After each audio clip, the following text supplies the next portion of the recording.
Well, we start off with the Good Friday spell by Wagner from Parsifal. And in a sense, Good Friday was the initial impulse for Parsifal in general. There are conflicting stories even from Wagner himself about how he conceived Parsifal, but one of the earliest stories from him is that he was at the Wesendonck house near Zurich, and he woke up on Good Friday and he conceived of this drama and some of the music, and he wrote down feverishly some notes for himself. And then 27 years later, he completed Parsifal, having done a lot of things in between. But on that day, the germ, the seed of the idea was sown. But that may also be an apocryphal story, you never know. I mean, he changed it throughout his life. But definitely the idea of Good Friday is core to the opera, and this music is sensationally beautiful music. I mean, it's taken often outside of the context of the opera. And anybody who comes to the concert will hear why. It's got ravishingly beautiful harmonies. He's a man who, when he constructs these sort of still, timeless pieces of music, he's actually doing an awful lot with harmony all the time, very little with melody. There's a lovely tune, in inverted commas, in the middle from the oboe and the clarinet, and towards the end there's some motifs from the strings. But essentially it's a journey in harmony, and almost an orgy of harmony right from the very beginning, in a beautiful E major starting off, and then a series of suspensions which make anybody who loves sound, whether you come from the classical world or any other world, it makes your heart start to beat, because these suspensions are a physical thing. You know, they're part of the physical world, and you can't avoid feeling special when you hear them. So anyway, this music is the seed of Parsifal, and it's a wonderful experience and a wonderful start to the concert. And we then lead on to Wagner's eternal influence throughout the ages. You know, he's still influencing people now. When the Ring finishes, it's not clear whether Alberich, one of the baddies in the Ring, is dead or not. And Christopher Rouse, the American composer, had the wonderful idea of continuing the story. He said, okay, let's see what could have happened to Alberich after the end of the Ring. And so what you hear to start off the percussion concerto is the end of the Ring, the last chords of the Ring. And they finish off this wonderful G-flat major. And then the double basses, 8 of them, they hold over a weird, obscure, ugly chord. And the percussionist makes his entry on a guiro, the South American instrument, which is like a washing board. And he goes...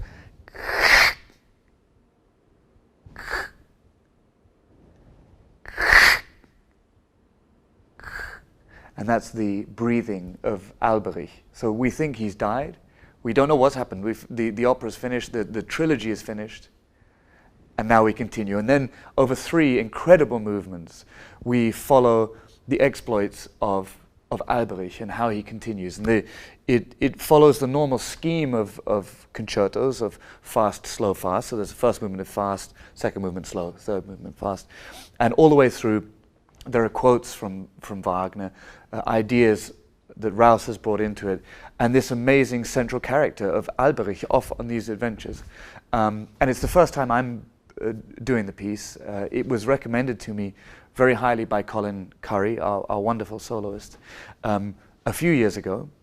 And when we were in discussion here about the program, Andrew Bennett and I were talking about Easter, about spring, and we had a few ideas, and then suddenly it came together. We thought, the Wagner with the Wagner opening for the Good Friday, this incredible piece, and I think it's the first time that Rouse has been performed by this orchestra. So I think for everybody it's a great joy and a delight. The main work of the second half is a wonderful tone poem by the English composer Frank Bridge, who is unfortunately still sometimes best known for being the teacher of Benjamin Britten, who is also on the program, but just before. And in fact, Bridge was an incredibly fine composer in his own right. He wrote several great orchestral works, the Sea, for example, or this work, Enter Spring, and a lot of great chamber music. When I was a cellist, I used to perform his cello sonata. I loved it, and I have to admit that was back then my only connection to him was through the cello sonata. But when I came to learn Enter Spring and study it, I discovered the same language there. He's a very interesting mix of languages. There's part of him comes from the German school, part of him comes from the French school, and yet he's deeply English. The way he moves or doesn't move through harmonies, some of the chords he chooses, very typically English. Also some of the time, the way he uses time, the time signature, the meter, I find reminds me of, again, Britten, who he taught, and I'm sure there's a reason for that. But some of the other British composers of the period. So he's deeply British, but he's incorporated some of the best of the other traditions of Europe. And this piece is a 20-minute tone poem, which really does depict spring in England, which can be anything. It can be sunny, it can be rainy, it can be warm, it can be cold. It's, you know, England's a disaster with weather, but he manages to put all of it in it. But you end with a feeling of arrival. It's very, very beautiful. You have bells ringing, you have beautiful, clean, bright harmonies, and at the end of the piece, for the first time, a true melody, a true theme. Because what he, in a sense, does when he constructs this tone poem is he takes this idea from the end and he begins the work by deconstructing it. So you hear flashes of it here and there, and then the arrival point of the work is the theme. And of course, before that, we have his student, Benjamin Britten, who is, I think, considered by most people the greatest of the modern, or from that period, British composers. I think there was a spell after Elgar where on the international stage British music wasn't as well represented. I mean, we Brits are very proud of all the other composers that came around that time, but from an international point of view, Britten was the first one to really make a mark again. And this simple symphony was written when he was very young indeed, and in fact he himself quotes music that he wrote when he was even younger. So in the slow movement he quotes from, I think, Opus 2 or something like that, a piano piece he wrote. And I've had the joy of doing this piece many times. When I was studying, I started a chamber orchestra with my friends at college in Germany. And this piece, the Simple Symphony, Elgar Serenade for strings, Grieg's Holberg Suite, they're things that people who do a lot with string orchestras always know. And it's always tricky, but it's always great fun. And it's in 4 movements. The first one, they all have fun names like Boisterous Bourrée or Frolicsome Finale and stuff like that. Sentimental Saraband. But again, we start off with a robust, very rhythmic first movement. And I think one of the things that defines this piece is how compact it is. He already shows his skill for using material very efficiently, switching things upside down, inverting them, putting through all the parts. You know, you can see in the young Britten this very clear and vivid mind.